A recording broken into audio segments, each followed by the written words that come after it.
Ang lakas mag-trip ni BBM at saka ni Claire Castro, no? Alam niyo yung last week lang yata yun, sinabi ni Claire Castro na yung tubig dati hanggang tuhod, ngayon hanggang gutter na lang, di ba? Pati si BBM, sabi ni BBM, because of the installation of these new pumps, yung dating hanggang tuhod ay hanggang leeg na yun.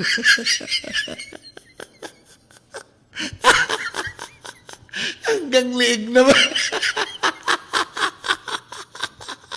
Animal kayong dalawa. Pinagtritripan nyo kami. Ay, nako. Pinagtritripan nyo kami. Pinaglalaruan naman kayo ng ating panahon. Sa bawat salita nyo, kinukontra kayo ng panahon. Isipin nyo yung mga pinagsasabi nyo. Malakas nang humupa ang baha, hindi na siya nagtatagal. Naging dagat na. May mga estudyante sa UST na na-stranded. Nag-overnight doon. Kinginan yung dalawa. Sarap niyong pag-untugin. Isa pa ito si Vince Dizon. Mura ng mura. O ngayon, ba't hindi ka makapagmura? Shout out kay Boss Leo. Leo Lumaban Palo. Shout out sa'yo. Nabasa ko yung post mo, natawa ako eh. Nag-aantay din ako ng mura na malutong sa harap ng mga kamera para sa baha sa Quezon City at Manila. Wala tayo. Natawa na nga ako doon sa binibida niyang aspalto. Yung pala, hindi ko mapigilan di tumawa eh. Sabi niya, moderno yung aspalto, ganun. Bigla nang umulan. Ngayon, napatunayan natin na yung aspalto, pag nalagyan ng tubig, yung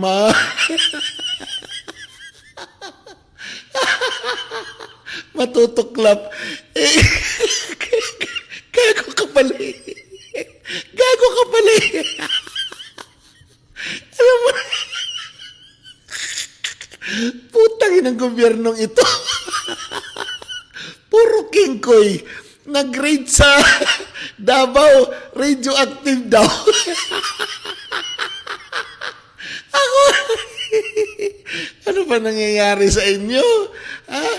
Nag-present ang prosecution ng witness, tapos nag-present ng ebidensya, AI. Sana pina-Xerox nyo na lang. Kasi di ba, Xerox is original. Putangin ng buhay to. Agoy, lap trip na naman tayo ngayong hapon na to. Sayang ang bayot. Mukhang may saltik na si Abante. Kung ano-ano pinagsasabi. Panoorin niyo. Mukhang pati ang Diyos nagagalit na rito. Hindi siya sigurado kung galito hindi. Baha na sa buong Luzon. Oh. Anong ginagawa ng ating Vice President? Napupunta sa iba't ibang bansa. Just imagine meron tayong impeachment court dito. Ano kinalaman ng impeachment court sa baha? Saan siya? Nasaan siya ngayon? Gusto kong tanungin, nasaan ba siya ngayon? Meron akong nakita na video. Sumasayaw pa siya.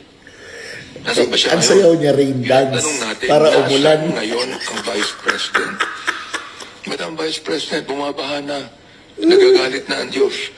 Pati ang Nagagalit taong ang Diyos. bayan, napapagod na rin. At gumagastos tayo ng milyong-milyong buwis dito na binibigay ng mga Pilipino. Humarap ka na. Wala na. Pabigay na. May saltik na. Kung ano nung pinagsasabi, anong kinalaman ng impeachment sa baha?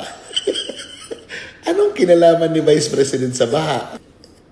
Kung, kung sumayaw siya, rain dance yun kasi nga El Nino para bumagsak yung ulan. O, ayan, umulan na, di na, puno na yung Pantabangan Dam. O, yung mga reservoir natin ng patubig sa mga farmers. O, di ba? Binalita pa nga ni Claire Castro yan, tuwan-tuwa siya dahil sabi ng NIA, mayroon ng tubig para sa mga patubig sa mga palayan sa Central Luzon. O, di ba? Yun ang ginawa ni Vice President. Masama ba yun? O tapos ikaw, hindi ka naman sigurado kung galit ang Diyos talaga kay Vice President. Baka sa inyo galit. Kasi kayo yung nagnyakaw ng flood control.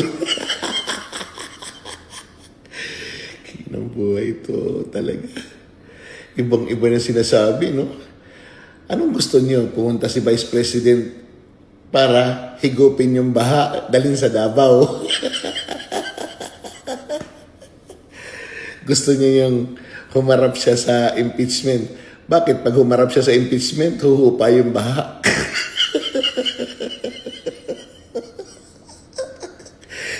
Boy, alam mo, advice ko sa'yo, ha? Magpatingin ka na ng doktor. Ha? Hindi yan nadadala ng kulam-kulam. Hindi yan kaya ng albularyo. Pa-check up ka na. Panoorin mo yung mga pinagsasabi mo para makumbinsi ka. May saltik ka na talaga.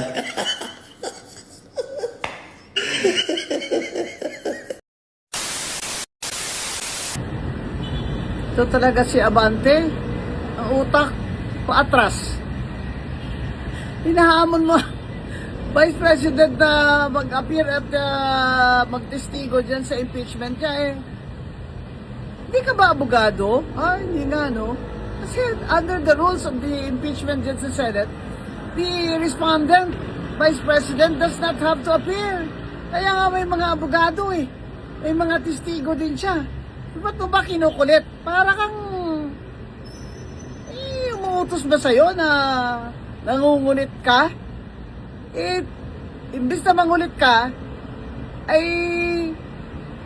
solve mo yung problem dyan sa baha sa distrito mo. Flood control funds. Yan ang isolve mo. Alam mo, tingin ko dito kay Abante, takot na takot ito sa 2028 eh. Kasi di ba natalo na to? Takot na takot ito na mag-endorse si VP Sara ng kalaban niya, no? Syokot ka, no? Abante, no? Kaya ka nanggugulo eh. Hayaan mo na yung impeachment court. Hindi ka kasi abogado, kaya sausaw ka ng sausaw dyan na hindi mo alam ang rules. Tumigil ka na nga, shut up. Yung phone nyo ba, lagi din nagre-ring ng alert ng NDRMMC. Diba? Yung disaster preparedness. Yan. Remind talaga tayo eh na impeachment kayo ng impeachment dyan, bumabahaan na dito, lubog na ang Pilipinas, lampas tao na nga dun sa ibang lugar kahapon eh. Pag umulan pa ito sa gabi at tuloy-tuloy sa umaga, abay baka buong linggo na po natin hindi na tayo makakapagtrabaho. Paano po ang wage earners yan? Tapos kayo dyan, impeachment kayo ng impeachment. Yung flood control kaya ang iimbestigan nyo. Buksan nyo lang yung blue ribbon na yan. Bakit pinapaubayan nyo lang yan sa ombudsman yan? Iba naman yung function ng Senado sa blue ribbon. Hindi ba in aid of legislation? Lalo na ngayon dahil nagsabit na naman ang proposed budget si BBM, di ba? Para sa next year's budget na trilyon na naman. Kaya kung may pakinabang naman po sana ang taong bayan sa inyo dyan, ay suriin na ninyong mabuti itong budget na ito para hindi na masyadong makalusot yung mga kickback. I'm sure makakalusot pa rin dahil sa dami na magnanakaw dyan. Pero dyan pa lang sa budget ay i-control nyo na. Yung unprogrammed funds dyan ni BBM, i-zero nyo na. Yan bahan na naman Nasaan ang flood control kickbackers? Hanggang ngayon, di pa rin nakukulong si Martin Romualdez.